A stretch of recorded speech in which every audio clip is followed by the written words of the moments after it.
거지근성 못 버리는 시모와 가진 거라곤 쥐뿔도 없는 주제에 외도까지 저지른 남편놈을 버리고 모처럼 휴식을 취하고 있는 애청자입니다. 휴식이 참 좋긴 하네요. 평소 울고 웃던 사연 열차에 이렇게 사연을 적어 보낼 시간도 생기고 말이에요. 사연을 쓰려고 오랜만에 다시금 꺼내본 이혼에 대한 기억은 다들 그러하겠지만 유쾌하진 않네요. 하지만 나름대로 할 건 다 해보고 결정한 이혼이라 후회는 남지 않습니다. 왜 그런 생각 들 때도 있잖아요. 그땐 이렇게 할 걸, 저땐 저렇게 할 걸, 그런 거요. 적어도 그런 생각은 조금도 하지 않으니 복수만큼은 후련한 것 아니겠어요?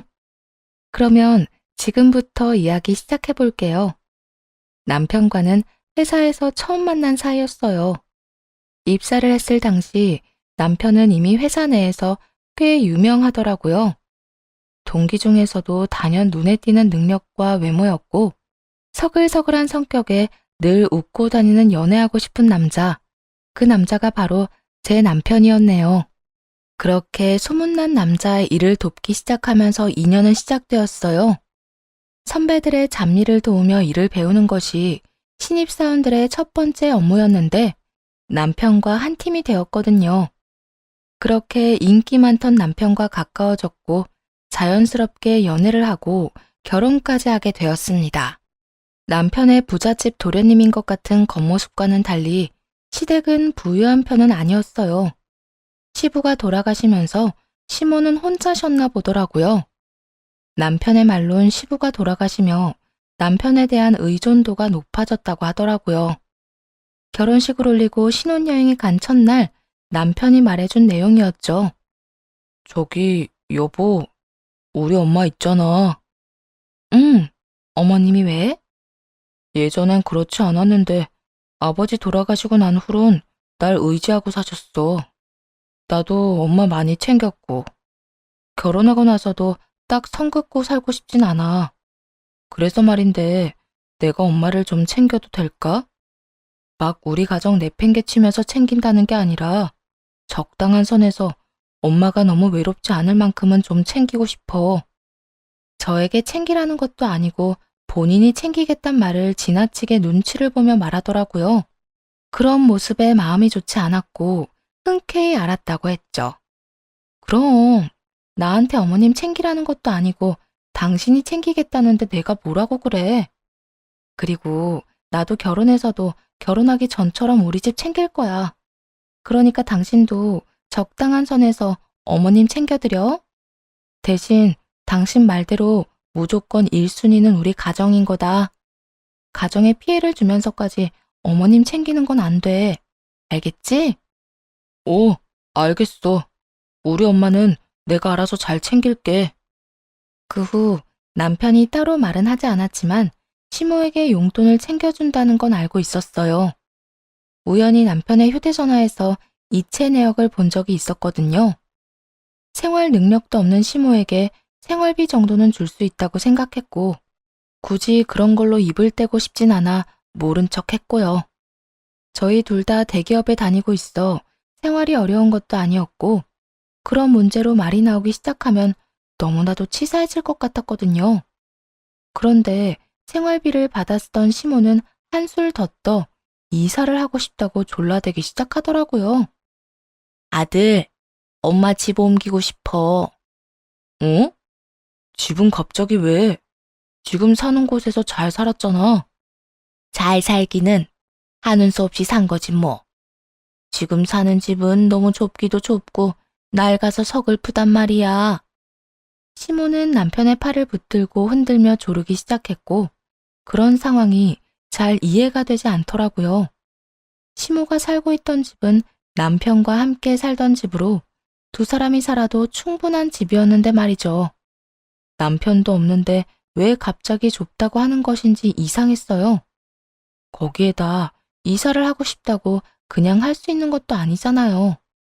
이사 비용부터 시작해서 집 마련하는 돈까지 한두 푼이 아닐 텐데 무조건 옮기고 싶다고 우기는 시모의 행동이 제 상식으로는 이해가 되지 않는 것이 당연했죠. 너무 갑작스럽긴 하네. 이사하는데 돈이 한두 푼 드는 것도 아니고. 조금만 생각해보자. 둘 다 대기업식이나 다니면서 엄마 집 옮겨줄 돈도 없는 거야? 엄마가 이제 살면 얼마나 산다고 엄마한테 돈을 아껴. 아끼는 게 아니라 너무 큰 돈이니까 그렇지. 일단 생각 좀 해보고 말해줄게. 조금만 기다려. 그래도 단박에 알겠다고 하지 않고 시간을 끄는 남편을 보며 안도했는데 시모가 돌아간 후 이렇게 말을 꺼내더라고요. 나 엄마 집 이사해주고 싶어. 뭐? 이사? 어, 아까 엄마 하는 말 들었잖아.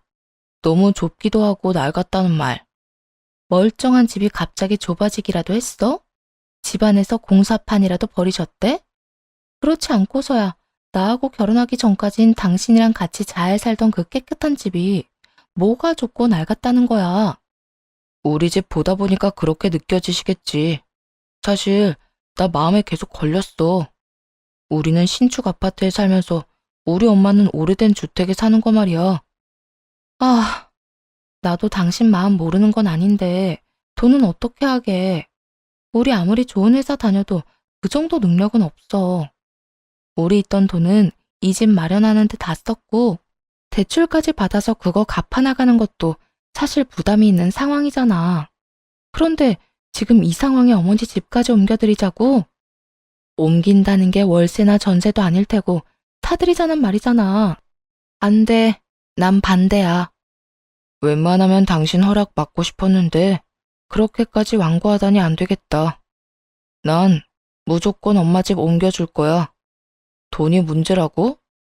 모자라는 건 대출 받으면 되고 그 빚도 내가 알아서 할 테니까 당신은 신경 쓰지 마. 그러면 됐지?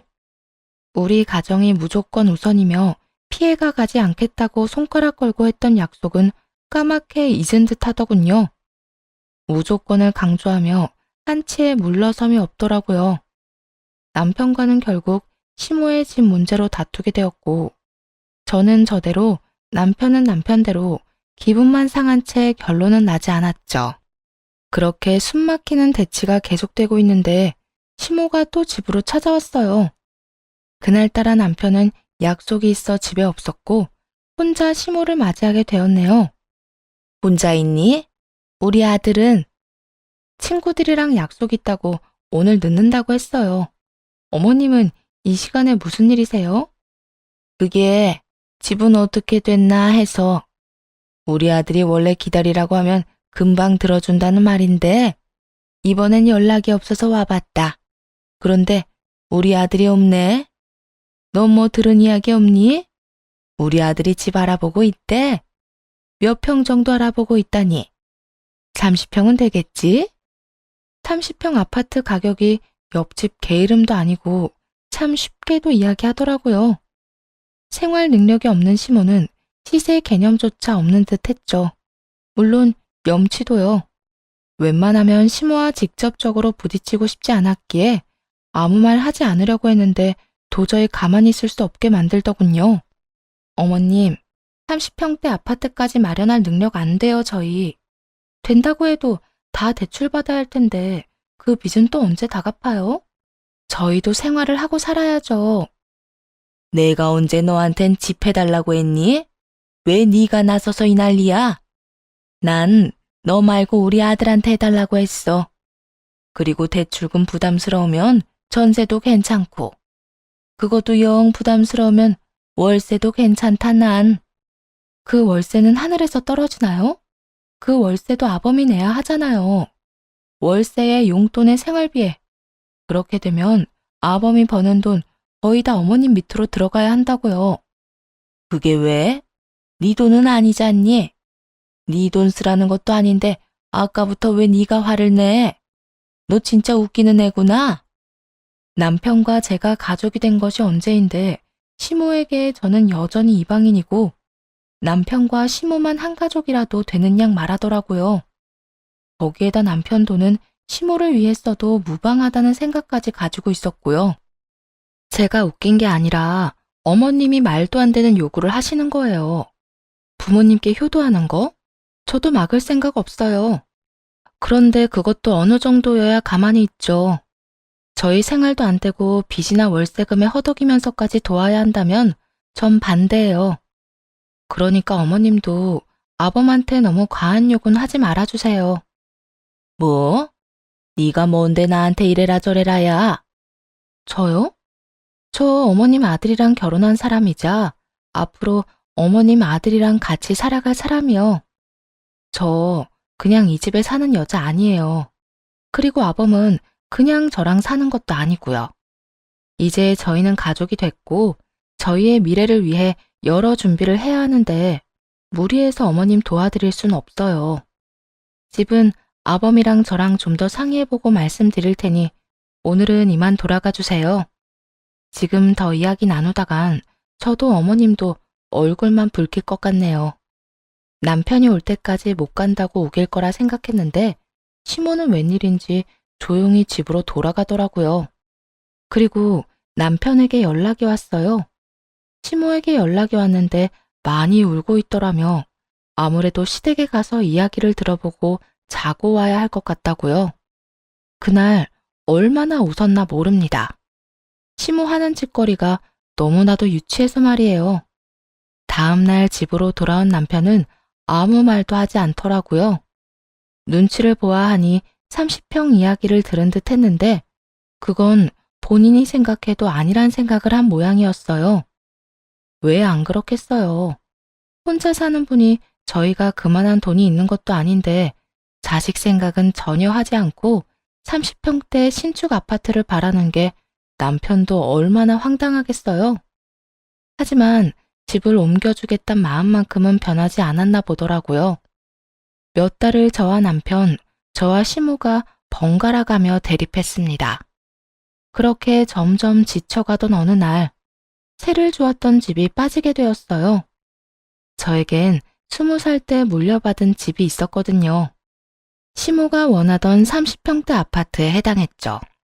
구축이긴 했지만 깨끗하게 잘 관리가 되었고 내부도 내부였지만 외관도 괜찮은 곳이었고요. 늘 해왔던 대로 다시 세를 주면 좋겠지만 그땐 전 이미 많이 지친 상태였어요. 그래서 그 집에 시모를 살게 해주기로 했습니다. 단 제 명의의 집이란 걸 숨기고서 말이에요. 어머님, 땡땡동의 땡땡땡 아파트 아시죠? 응, 아는데 왜? 거기로 얻어줄 거니? 거기도 꽤 하는 걸로 아는데. 말씀드렸다시피 사는 건 안 되고 월세 주고 들어가서 사는 건 될 것 같아요. 어머님 원하시던 30평대이고 집도 깨끗이 관리해서 괜찮다고 하더라고요. 제가 아는 분 집인데 사정 이야기했더니 싸게 준다고 들어와서 살라고 하셔서요. 계약 기간이 없는 대신 그쪽에서 나가라고 하면 바로 나가는 조건인데 괜찮으세요? 거기 좋다고들 이야긴 듣긴 들었지만 구축이지 않니? 난 신축에서 살고 싶은데. 아, 그러세요? 그러면 하는 수 없죠. 안 된다고 할게요. 부동산에서 계약 만기된 거 알고 다른 세입자 소개해준다고 난리라며 안 들어갈 거면 빨리 말해달라고 했거든요. 능청스럽게 거짓말을 하며 휴대전화를 꺼내들었고 시모는 다급하게 제 손을 막더군요. 쟤 잠깐만. 너 무슨 애가 그렇게 성격이 급하니? 내가 언제 싫다고 했어? 그냥 신축이 좋긴 하지만 그 정도 조건이면 나도 그렇고 우리 아들도 부담이 없겠다. 이 말을 하려고 했어, 얘. 그러셨어요? 전 또 구축이라 싫다는 말인 줄 알았네요. 사람 말은 끝까지 들어야지. 그러면 언제 이사하면 되니? 난 하루라도 빨리 가고 싶은데. 바로 이사하시면 돼요. 전 세입자가 나가면서 청소업체까지 불렀다고 하니까 바로 들어가셔서 사시면 돼요. 시모는 실룩이는 입꼬리를 애써 감추며 알겠다고 하더군요. 그로써 그 지긋지긋하던 집전쟁도 끝이 나며 남편도 고맙다는 말을 전해오더라고요. 고마워, 신경 써줘서. 아, 어찌되었든 잘 해결됐으니까 이번 일은 그냥 넘어가는데 다음엔 이런 일 만들지 마. 당신 나하고 약속했잖아. 가정에 절대 피해주지 않는 선까지 돕기로 말이야. 그런데 이번 일은 피해를 주고도 남는 일이었어. 당신도 그 사실을 알면서도 끝까지 우겼고, 나 진짜 말은 못했지만 섭섭하기도 하고 이러려고 결혼했나 싶기도 했다고. 미안해. 나도 무리라는 건 아는데 엄마가 불쌍하기도 하고 좋은 집에 살게 해주고 싶기도 해서 그랬어. 앞으로는 내가 진짜 잘할게. 남편과 전 극적으로 화해를 하게 되었고, 그렇게 다시 평화로운 생활이 시작될 거라 믿었습니다. 그런데 양심도 없는 시무는 아파트에 살게 해줬더니 이젠 집이 넓어 청소를 하기 힘들다며 저를 불러대기 시작하더군요. 너 주말에 우리 집에 와서 청소 좀 해라. 네? 청소요? 그래. 좁은 집에 살다가 넓은 집에 사니까 청소하느라 힘들어 죽겠다. 앞으로 주말마다 와서 청소 좀 해주고 가. 알겠지? 그러면 쉬려무나. 끊는다. 순간 정신이 아득하더라고요. 이건 뭐 물에 빠진 거 구해줬더니 보따리 내놓으란 것도 아니고 집 구해줬더니 청소를 하라니요. 뭐야? 왜 그래? 엄마 아니야? 맞아, 어머님. 진짜 대단하시다. 왜? 뭐라는데? 집이 좁아서 이사시켜달라더니 이번엔 집이 넓어서 청소를 못하겠다네. 주말마다 와서 청소하래. 어머님은 힘들어서 못하겠다고. 저는 시모의 요구가 너무나도 황당한데 남편은 덤덤한 목소리로 이렇게 말하더군요. 청소? 가서 좀 해줘. 힘든 일도 아니고. 어이없는 시모의 당당한 청소 요구보다 남편의 이 말이 더 화가 나더라고요. 특히 자기는 아무 상관도 없다는 듯 휴대전화에 시선이 꽂힌 채 실실 웃는 그 표정이 말이에요. 그 자리에서 남편의 휴대전화를 빼앗아 협탁에 내려놓고 따지기 시작했어요. 내가 집에서 노는 사람이야? 여보, 나도 당신이랑 똑같은 회사에서 힘들게 일해. 그런 내가 주말에 쉬지도 못하고 당신 집에 가서 청소나 해주는 게 힘든 일이 아니야? 당신 그런 식으로 말하면 나 진짜 섭섭하다고. 너 왜 별거도 아닌 걸로 정색까지 하고 그래? 청소하는 게 그렇게 힘들어? 그냥 엄마 얼굴도 볼 겸 겸사겸사 간 김에 청소 좀 해주고 오면 되는 거잖아. 제발 별것도 아닌 일에 이러지 좀 말자, 어? 별것도 아닌 일? 정말 당신은 그렇게 생각해? 그렇잖아. 한평생 나 키운다고 고생한 우리 엄마한테 그 정도도 못 해주냐? 아, 그래. 그러면 그렇게 불쌍한 어머님 집은 당신이 가서 당신이 청소해줘. 애 먼 사람 부려먹을 생각하지 말고. 그래, 내가 한다 해. 하여튼 단 한 번도 그냥 조용하게 넘어가는 일이 없지. 당신이란 사람 그렇게 안 봤는데 진짜 대단하다 대단해. 당신이야말로 대단하다고 생각 안 해? 당신 키우느라 고생한 거면 당신이 가서 효도할 생각을 해. 어머님이나 당신이나 나 부려먹을 생각하지 말고. 결국 남편과 또 다퉜고 주말에 남편은 혼자 시댁에 가버리더군요. 저도 굳이 따라 나서지 않았고요. 집에서 혼자 오랜만에 혼자만의 시간을 즐기고 있으려니 잔뜩 화가 난 시모가 득달같이 찾아오더라고요. 너 진짜 미쳤어? 감히 너 따위가 뭔데 우리 아들한테 청소시켜? 그까지 청소 힘든 일도 아니라고 하길래 보냈는데요. 저는 청소가 너무 힘든데 그렇지 않다고 하니 안 힘들다는 사람이 가서 하는 게 맞잖아요. 무슨 문제 있어요? 너 진짜 이렇게 나올 거니? 무슨 애가 이렇게까지 되버라진 거야? 어머님, 저는 어머님이 저한테 뭐라고 하든 주말마다 어머님 집에 가서 시녀짓 할 생각 전혀 없어요. 그러니까 괜히 혈압 높이지 말고 그렇게 귀한 아들 손에 걸레질 시키기 싫으면 직접 다 하세요. 그러면 되지 않겠어요? 야, 너 진짜 시어미가 시어미로 안 보이는 거야? 어떻게 시어미가 뭐라고 하는데 눈 하나 깜빡하질 않아? 제가 뭘 잘못이라도 해야 어머님이 혼내시면 겁이라도 내죠. 전 잘못한 게 하나도 없고 그런 저한테 어머님은 그저 화를 내고 이런 상황에서 제가 왜 무서워해야 해요? 그래, 너 아주 잘났다 잘났어. 내가 며느리를 들인 게 아니라 며느리를 모신 거였네. 들였든 모셨든 알아서 생각하시고 다신 저한테 그런 거 시키지 마세요. 그까지 청소가 어려워서 이렇게까지 군 건 아니었어요.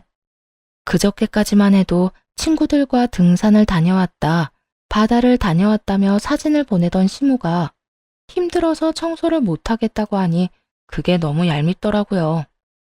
그리고 남의 집 자식은 막대하고 자기 자식만 귀히 대하는 시모의 태도에도 화가 났고요. 이판사판 될 대로 되란 식인 저의 태도에 시모도 할 말이 없는지 한참을 노려보다 그냥 돌아가더라고요. 그리곤 2차전의 상대인 남편이 집으로 돌아왔죠. 당신 진짜 이렇게까지 할 거야? 말이라도 좀 상냥하게 해주면 안 돼? 도대체 무슨 말을 어떻게 했길래 당신 버릇없다면서 엄마가 대성통곡을 해? 난 잘못한 거 없어. 그리고 나도 울고 싶거든? 당신은 어떻게 매번 어머님 편만 그렇게 들어? 단 한 번이라도 내 입장에서 생각해서 봐주면 안 돼? 나도 어머님이랑 잘 지내고 싶어. 엄마 딸 같은 고부 사이는 아니더라도 적어도 만나면 반갑다고 웃으며 지내고 싶다고. 그런데 매번 어머님이 말도 안 되는 요구를 해오는데 어떻게 웃으면서 대할 수가 있겠어?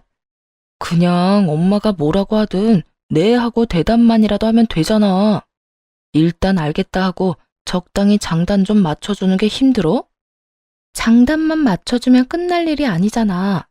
매주 연락이 올 거고 왜 안 오냐고 닥달할 거고 올 때까지 연락해 올 게 뻔한데 어떻게 알겠다고 해.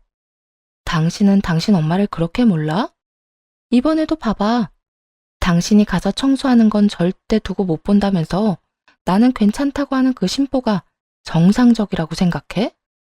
여보, 자기 집 자식이 귀하면 남의 집 자식도 귀히 대해야 하는 법이야. 그런데 어머님은 당신만 귀하고 난 막대해도 되는 사람 취급하잖아. 원인이 어떻게 됐든 이번엔 당신이 심했으니까 당신이 빌어. 가서 똑같이 대성통곡을 하면서 빌든 무릎을 꿇고 빌든 어떻게 해서든 우리 엄마 마음 당신이 풀어내란 말이야. 가서 빌기는커녕 한동안 어머님 보고 싶지도 않거든? 그러니까 나한테 그런 기대 하지도 마. 걷잡을 수 없다. 남편과 제 사이를 설명하기에 딱 맞는 문장이었어요. 이날 이후 남편과의 사이는 걷잡을 수 없이 멀어져만 갔고 이혼에 대해 진지하게 생각하게 되었습니다. 무엇보다 화났던 건 시댁엔 그렇게나 아낌없이 주는 나무면서 친정엔 해야 할 것도 하지 않는다는 것이었어요. 부모님의 생신 때 용돈 봉투 한 번 드리기는커녕 밥 한 끼 대접한 적도 없었으니까요. 이혼하던 그 해에도 마찬가지였죠. 엄마의 생신이었는데 하는 수 없이 참석만 한다는 태도로 입은 꾹 다물고 밥만 먹고 가더라고요. 엄마가 말을 걸어도 건성건성 대답만 하고 말이에요. 그래서 한 소리 하니 뭐라고 하는 줄 아세요? 당신 집은 당신이, 우리 집은 내가 챙기는 게 당연한 거 아니야? 참석한 것만 해도 고맙게 생각해. 생각 같아선 참석도 안 하고 싶었으니까. 그리고 내가 대답 다 해드렸잖아. 밥 먹고 있는데 말 건다고 입에 있는 음식 다 뱉어내고 막 웃으면서 대답해야 해? 별것도 아닌 걸로 시비 좀 걸지 마.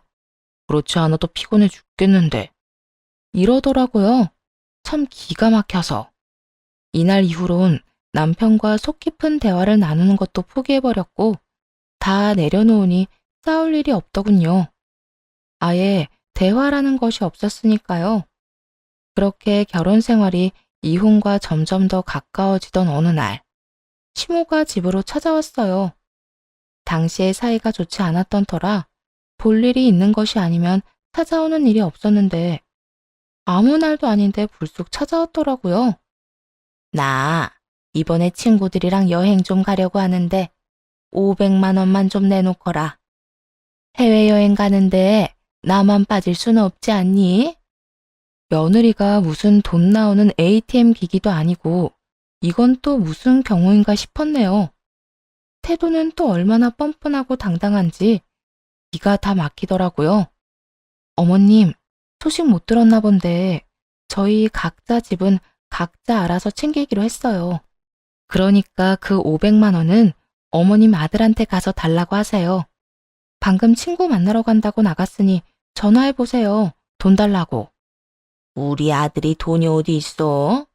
매달 내 생활비 주고 용돈도 따로 주느라 힘들 텐데. 그렇지 않아도 힘든 우리 아들 부담 주기 싫으니까 네가 줘 그냥.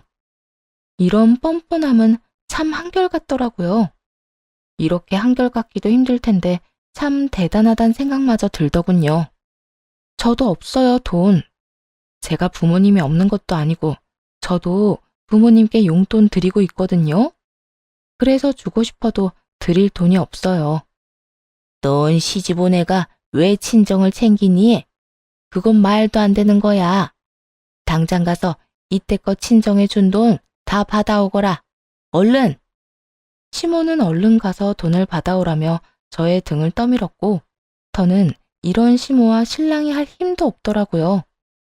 해봤자 늘 똑같은 결말인데 굳이 그러고 싶지도 않았고요. 바로 남편에게 전화를 걸어 집으로 와 상황을 해결하라고 했고 얼마 지나지 않아 남편이 집으로 뛰어 들어왔네요. 그리곤 이렇게 말하더라고요.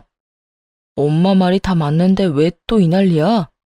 괜히 또 싸우지 말고 엄마 말대로 친정에 준 돈 다시 받아와. 결혼한 여자가 가정에 돈 쓸 생각을 해야지 왜 친정에다 돈을 써? 그러는 당신은 결혼한 남자가 왜 시댁에다 돈을 써? 아니, 당신은 쓰는 정도가 아니라 퍼다 나르고 있지. 내가 친정에 쓴 돈 받아오는 대신 당신도 이때껏 어머님께 준 돈 다 받아와. 어때? 공평하지? 공평?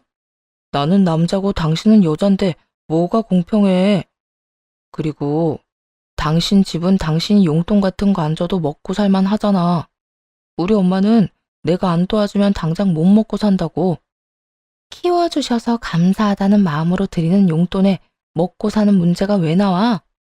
당신은 당신이 할 도리, 나는 내가 할 도리를 다 하자는 것뿐인데. 그리고 기억 안 나? 당신이 각자 집은 각자 알아서 챙기자며. 우리 집에 내가 준 용돈이니까 더는 그 일로 뭐라고 하지 마. 내가 각자 집 챙기자고 했던 건 생신이나 경조사 말이었지. 매달 주는 용돈 말이 아니었다고. 어쨌든 난 당신이 매달 처가에 용돈 주는 거 싫으니까 가서 다 받아와. 이쯤 되니 그냥 남편 놈과 말도 섞기 싫더라고요. 말을 더 해봤자 통할 것 같지도 않았고요. 그래서 더는 대꾸도 하지 않고 두 사람 다 등을 떠밀어 내쫓아 버렸네요. 남편 역시 제 꼴이 보기 싫었는지 시무를 데리고 순순히 쫓겨나 주더라고요. 그날 이후 남편은 시댁에서 지내게 되었고 그 상황에 맞물려 제 귀에 이상한 소문이 들리기 시작했어요. 남편이 회사에서 남편의 동기와 지나치게 가까이 지낸다는 소문 말이에요. 정연아, 네 남편 정유선 선배랑 유난히 가깝게 지내던데? 너 알고 있어? 정유선? 두 사람 동기잖아. 그래서 친한가 보지. 난 신경 안 써. 동기인 건 나도 알고 있는데 요즘 따라 두 사람 유난히 친하게 지내길래. 뭐, 네가 괜찮다면 됐어. 난 혹시나 해서. 어차피 이혼을 마음먹고 있기도 했고 남편 놈 이야기는 듣고 싶지도 않아 신경조차 쓰지 않았는데 그 여자가 왜 남편과 갑자기 티나게 친근하게 지내는지 그 이유를 그날 밤에 알게 되었습니다. 잊을만 하면 찾아오는 시모가 그날 밤 집으로 찾아왔고 아주 친절하게 여자의 정체를 밝혀주었거든요. 또 무슨 일이세요? 무슨 일이긴 할 말이 있어서 왔지. 너 이 집에서 당장 나가고 우리 아들이랑 이혼하거라. 내 돈 주고 산 내 소파에 다리까지 꼬고 앉아 이혼을 말하는 시모를 보는데 기가 막히더라고요. 거기에다 집에서도 나가라고 하니 이건 또 무슨 개소리인가 싶더라고요. 이혼은 알겠는데 이 집에서 나가라뇨? 제가 왜 나가야 하는데요? 왜긴 왜야. 여긴 우리 아들 집이니까 그렇지. 아무리 이 집 살 때 반반씩 내고 샀다고 해도 예로부터 집은 남자 몫인 거 모르니? 그러니까 당장 짐 싸서 나가. 억지 논리에 너무 황당해 아무 말도 하지 않고 있으니 자신의 논리가 통했다고 착각했는지 신난 시모가 자신과 남편의 무덤을 파기 시작하더군요.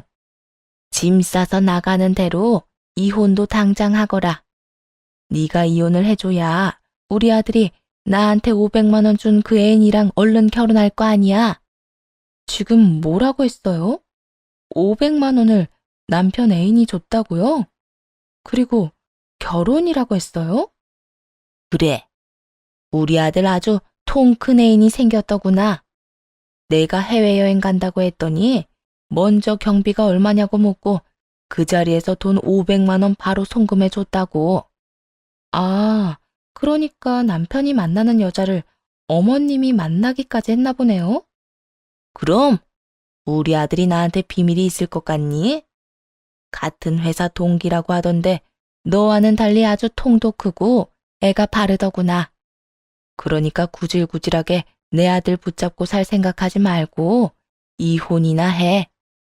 참 멍청하지 않나요? 불륜이 자랑거리도 아니고 당연히 아들을 위해선 숨겨야 마땅할 일일 텐데 말이에요. 제가 화내는 그 모습 한번 보려고 굳이 묻지도 않은 사실까지 다 술술 말하는 꼴도 그렇고요. 말을 잃은 제 모습이 너무나도 만족스러웠는지 제게 더 큰 화를 끌어내기 위해 휴대전화까지 내밀더라고요. 세 사람이 함께 찍은 사진을 보여주기 위해서 말이죠. 어때? 잘 어울리지? 너만 빠지면 우린 이렇게 화목하게 살 수 있단다. 상간녀의 정체는 확인해 볼 것도 없이 낮에 들은 그 여자였고 시모를 가운데 둔 세 사람은 밝게 웃고 있더군요. 시모의 휴대전화를 빼앗아 들고 제 휴대전화로 그 사진을 다시 찍었어요. 뒤로 넘기니 다른 사진들도 많길래 그 사진들도 다 찍어뒀네요. 멍청한 시모는 외도 사실을 알려준 것도 모자라 증거까지 다 넘겨준 셈이었죠. 모든 사실도 알았겠다. 증거까지 완벽한 상황. 이혼해야 한다면 그때가 최고의 타이밍이란 생각이 들더라고요. 어머님, 제가 이런 말을 하게 될 줄은 몰랐는데 고마워요. 진심이에요. 너 충격이 커서 미쳐버렸니? 갑자기 고맙기는 왜 고맙니? 왜긴 왜겠어요. 그렇지 않아도 이혼이 하고 싶어 안달이 날 지경이었는데 어머님이 이렇게 그의 외도 사실도 알려주고 외도 증거까지 가져다 주니 제가 너무 고맙지 않겠어요? 그제야 시모는 자신이 한 짓이 얼마나 남편에게 불리한 짓이었는지 깨달은 모양이더라고요. 제 손에 쥔 자신의 휴대전화를 낚아채곤 서둘러 부인을 하기 시작했거든요. 뭐야? 외도 증거? 아니다, 외도 같은 거. 내가 애인이라고 했던 건 그냥 한 말이고 친한 친구 사이라고 했어. 난 그저 네가 화내는 꼴을 좀 보고 싶어서 거짓말을 했던 것뿐이라고. 다 됐고요. 우선 어머님이 살고 있는 집부터 좀 비우세요. 그 집 사실은 제 지인 집이 아니라 제 집이거든요. 될 수 있으면 빨리 좀 비워주시고 이 집에서도 빨리 좀 나가주실래요? 이혼할 남자 엄마랑 더는 마주보고 있기도 싫어서요. 그 집이 네 집이란 말이야? 네. 제가 손해를 크게 보고 어머님 살게 해드렸는데 이혼할 마당에 그럴 필요가 없잖아요. 집에 가면 바로 짐부터 좀 싸세요. 너 우릴 속였니? 왜 그런 걸 속여? 그리고 이렇게 갑자기 나가라고 하는 법이 어디에 있어? 생각 안 나세요? 집주인이 원할 시엔 언제든 바로 집에서 나간다는 조건이 있었던 거. 집주인은 저고 내가 원하는 언제든이라는 시점이 바로 지금이에요. 그러니까 당장 나가주세요. 여기서도 나가주시고요. 시모가 무어라 하기도 전에 밖으로 내쫓아버렸고 상황을 전해 들은 남편 놈이 헐레벌떡 집으로 들어오더라고요. 들어오자마자 변명부터 쏟아내는데 유명 래퍼도 울고 가겠더군요. 여보, 엄마가 당신한테 헛소리했다고 하던데 그거 다 사실 아니야. 엄마가 다 거짓말한 거야. 나 믿지? 넌 이걸 보고도 그런 말이 나오니? 네 엄마가 이런 사진을 아주 많이도 남겨놨더라. 휴대전화에 남긴 증거들을 보여주었고 남편은 그나마 덜 멍청한 것인지 합성이란 말 같지도 않은 변명은 하지 않더라고요. 하나마나한 변명을 하는 대신 남편이 선택한 건 손이 발이 되게 비는 짓이었어요. 여보, 내가 잘못했어. 내가 진짜 미쳤었나 봐. 당신이랑 매일같이 싸우기만 하고 나도 너무 외롭고 그래서 그냥 홧김에 잠시 만난 것뿐이야. 다른 감정 같은 건 전혀 없었다고. 어쩜 바람 피운 것들은 변명도 그 모양인지 모르겠다. 그 머리, 그 말재주로 어떻게 바람을 피웠니? 그것도 능력이다 진짜. 내 성격 알지? 당신이 지금 와서 뭐라고 하든 난 무조건 이혼할 거야. 실수 한 번 한 거 가지고 이혼은 무슨 이혼이야? 나 그 여자랑 그렇게 깊은 관계 아니라니까? 그렇게 깊은 관계가 아닌데 그 여자는 어머님한테 돈 500만 원을 해주고 어머님은 나한테 와서 너하고 빨리 이혼하라고 했을까? 그건 그 여자가 우리 엄마한테 잘 보이려고 그랬던 거야. 난 아무 상관도 없어. 상관이 없긴 왜 없어. 애초에 당신이 어머님을 보여줬으니까 돈이 오갈 상황도 오고 사진도 같이 찍을 수 있었지 않겠니? 변명을 하려거든 좀 제대로 해. 생각도 하고 말이야. 여보, 진짜 다른 건 다 몰라도 나 당신이랑 이혼하고 싶지 않은 건 진심이야. 그러니까 나 좀 용서해줘. 당신 진심 같은 건 필요 없어. 난 무조건 이혼할 거고 내 생각엔 변함없으니까. 그러니까 여기서 이러지 말고 네 애인이랑 앞으로 어떻게 난관을 헤쳐나갈지 그거나 상의해. 시모와 마찬가지로 남편도 그렇게 내쫓아 버렸습니다. 그리고 기대로 가득 찬 다음 날이 되었어요. 출근을 하자마자 상간녀의 부서로 찾아가 상간녀의 머리채를 사뿐하게 잡아주었죠. 너 미쳤어? 이게 무슨 짓이야? 이거 못 나? 응, 못 나. 너 내 남편이랑 바람 피웠다며?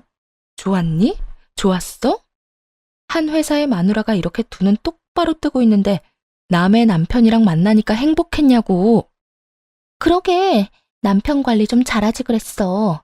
오죽했으면 한 회사에 마누라가 있는데 다른 여자를 만났을까? 그러게, 내가 잘못했네. 그런데 나보단 네 잘못이 더 크지 않겠어? 그러니까 너 오늘 나한테 좀 혼나자. 온 힘을 다해 상간녀를 휘둘렀고 상간녀는 속수무책으로 저에게 끌려다녔네요. 그렇게 한참 상간녀와 다투고 있는데 남편 놈이 달려오더라고요.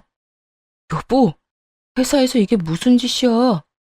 달려온 남편은 바로 상간녀에게서 저를 떨어뜨리고 상간녀 앞을 막아서더라고요. 이렇게 보니 잘 어울리네. 아주 천생연분이야. 여보, 여기서 이러지 말고 나가서 이야기하자. 여기 회사야, 회사.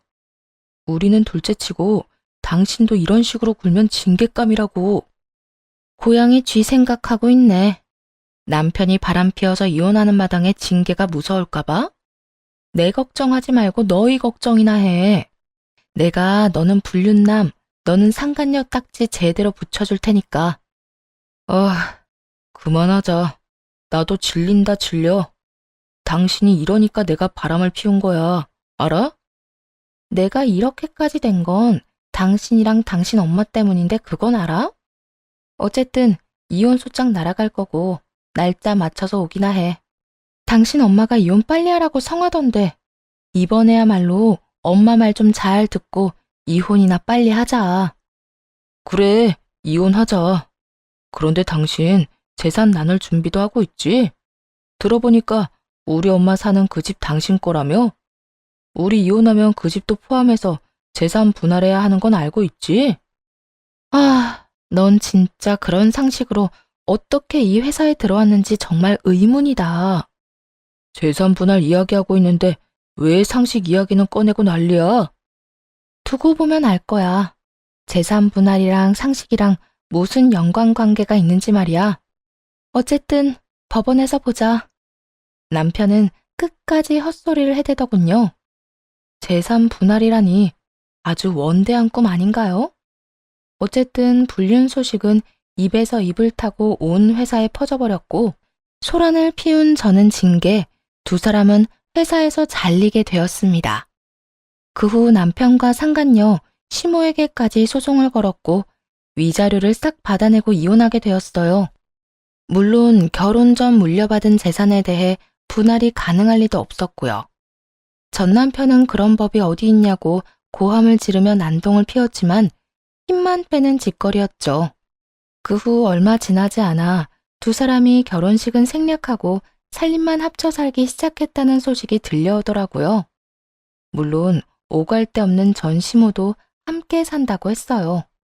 따로 산 저도 그렇게나 시달렸는데 함께 산다고 하니 얼마나 버틸까 기대마저 되는 상황이었죠. 아니나 다를까 3개월도 지나지 않은 어느 날 상간녀에게 전화가 오더라고요. 너 이딴 집안인 거 알고 저 인간 나한테 떠넘긴 거지? 그런 거지? 상간녀의 목소리는 분노로 가득했는데 굳이 묻지 않아도 상황을 알겠더라고요. 어찌나 웃음이 나오는지 그제야 통쾌한 기분이었어요. 왜? 생각보다 많이 힘든가 봐? 생각보다 힘들어? 이건 그냥 미친 집안이잖아. 벌어오는 돈 한 푼 없으면서 이것저것 바라기만 하는 시어머니에다가 그런 시어머니가 불쌍하다고 다 해주는 남편. 이딴 집구석이었으면 진작 말을 해줬어야지. 내가 왜? 나한테 남편 관리 똑바로 못해서 바람났다는 여자한테 내가 미쳤다고 그딴 말을 해주겠어? 아무리 그래도 이딴 집안이었으면 언질이라도 해줬어야지. 너 때문에 내 꼴이 어떤 줄이나 알아? 상간녀 딱지도 모자라서 이혼녀 딱지까지 붙이게 생겼다고. 이게 진짜 정신을 놔버렸나? 어디서 상간녀 주제에 남 탓을 하고 있어? 내가 내 남편이라고 만나달라고 빌었니? 울고 불고 매달리기라도 했어? 네가 좋아서 만나놓고 이제 와서 왜 내 탓이야? 그러게, 멍청하게 남이 버리려는 쓰레기는 주워가라고 했어? 남이 버리려는 쓰레기를 주워가려고 했어? 뭐야? 너 지금 불난 집에 부채질하니?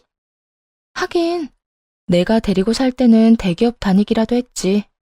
지금은 쥐뿔도 없는 놈에다가 그 빈대 같은 그 아줌마까지 데리고 살아야 하니 넌 진짜 짜증나긴 하겠다.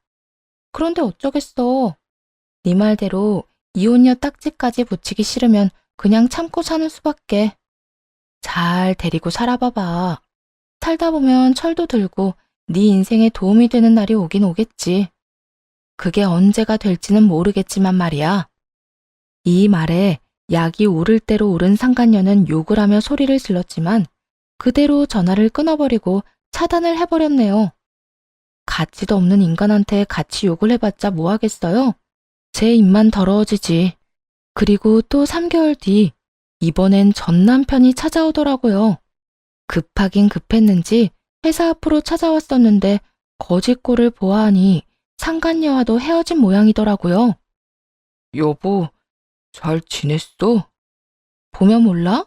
잘 지내잖아. 그러는 당신 꼴은 그게 뭐야? 나?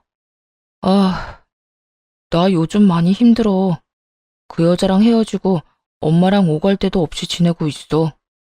그래서 뭐, 혹시 설마 나한테 잘못했다고 다시 잘해보자 이런 말 같지도 않은 말할 건 아니지? 전 남편은 전곡을 찔려버린 것인지 당황한 표정을 지어 보이며 가만히 있더라고요. 그런 남편은 그냥 보고만 있었고 제 시선을 느낀 남편이 다른 대책을 내놓기 시작하더군요. 나도 양심은 있어. 설마 당신한테 그런 말을 할 수가 있겠어? 내가 찾아온 건 다름이 아니라 우리 엄마가 살던 당신 집 있잖아. 당분간 우리 거기서 새 좀 들어서 살 순 없을까? 진짜 우리가 오갈 데가 마땅치가 않아서 그래. 전혀 생각지도 못한 부탁이었어요. 설마 이혼한 전 남편이 회사 앞까지 찾아와서 제 명의의 집에 세를 들어 살고 싶다 소리를 할 줄 누가 상상이나 했겠어요? 전 여전히 아무 말도 하지 않고 있었고, 전 남편은 다시 부탁을 해오기 시작하더라고요. 정말 어려워서 그래. 그때 그 월세로 한동안만 좀 살게 해줘. 엄마도 그 집에서 다시 살고 싶다고 난리고, 나도 그 집이면 살만할 것 같아서 그래. 가진 건 쥐뿔도 없으면서 30평대 아파트 타령이나 하는 그 도둑놈 빈대 심보는 여전한가 보더군요. 고민 끝에 이 말도 안 되는 부탁을 들어주기로 했어요. 단, 월세는 빼고 말이죠. 그때 그 말도 안 되는 월세로 사는 건 말도 안 되지. 이젠 우리 가족도 뭣도 아니잖아? 그래도 그간의 정이 있으니까 달에 150만 원만 내고 지내. 당신도 알겠지만 시세 대비 저렴하게 해주는 거야. 뭐? 150만 원? 아, 나 지금 직장도 없어서 하루살이 신세인데 그 돈을 어떻게 마련해? 거기에다 내가 혼자도 아니고 엄마도 책임져야 하는 상황인 거 잘 알잖아. 그건 내 사정이 아니라 당신 사정이지. 내가 이혼한 마당에 그런 사정까지 다 봐줘야 해? 150만 원이 부담스러우면 단칸방이나 알아봐. 당신이 원하는 월세로 살 수 있을 테니까. 전 남편은 이것도 저것도 본인 뜻대로 되지 않자 태세를 바꿔 버럭 화를 내기 시작하더라고요. 모든 것을 제 탓으로 돌려버리는 것까지 잊지 않고 말이에요. 당신 진짜 이렇게까지 매정하게 굴 거야? 불쌍한 사람 돕는 셈 치고 좀 도와주면 어디가 덧나? 덧나. 내 심보가 뒤틀릴 것 같거든. 그리고 누가 불쌍한데? 당신은 지금 당신이랑 당신 엄마 모습이 너무 불쌍할지 몰라도 나한텐 전혀 아니거든? 내 눈엔 벌 받을 사람 벌 잘 받고 있다 싶어. 그러니까 내 앞에서 불쌍한 코스프레 할 생각도 하지 마. 이 매정한 년아, 내가 이렇게 된 게 다 누구 때문인데? 내가 애초에 너 같은 거랑 결혼만 안 했어도 이 모양 이 꼴은 안 됐어. 너 때문에 다 망친 내 인생 다 망쳤어. 다 너 때문이라고. 전 남편은 고함까지 지르며 다가왔고 눈이 뒤집혀버린 전 남편의 뺨을 시원하게 날려줬네요. 정신 차려. 벼랑 끝까지 몰리니까 만만한 내가 생각나서 찾아왔나 본데 나 네 생각처럼 만만한 사람 아니거든? 어디서 꼴 같지도 않게 행패야 행패가? 너 지금 감히 날 때렸어? 때렸어. 정신 못 차리고 헛소리 하길래 좀 때렸는데 왜? 불만 있어? 그러게 바람 피어서 이혼당한 주제에 남 탓이나 하래? 앞으로 인생 똑바로 살아. 그리고 다신 찾아오지도 마. 너란 인간 이제 지긋지긋하니까. 여전히 뺨을 부여잡고 서 있는 전 남편을 뒤로 한 채 집으로 돌아왔고 그 후 전 남편이 다시 찾아오는 일은 없었어요. 돈 500만 원이 뭐라고 거의 공짜로 살던 아파트도 날려버리고 그 김에 아들 인생까지 날려버린 시무를 생각하면 아직도 가끔 웃음이 나오곤 하더군요. 비웃음 말이에요. 그 덕에 이혼을 성공적으로 하게 되었으니 감사한 일이기도 하지만요. 그렇게 가끔 웃기도 하고 원망도 하고 또 때론 감사도 하다 보니 2년이란 시간이 지났네요. 요즘은 다니던 회사를 그만두고 처음 말씀드렸다시피 쉬고 있는 중이에요.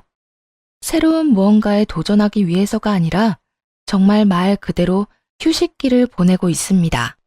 이혼을 하고 온 정신을 일에 쏟았던 터라 몸도 마음도 너무 지친 듯해 어렵게 내린 결정이었어요. 쉬는 김에 친정 근처로 이사도 했고 자주 부모님과 시간을 보내며 요즘은 아주 느긋하고 행복한 하루하루를 보내고 있어요.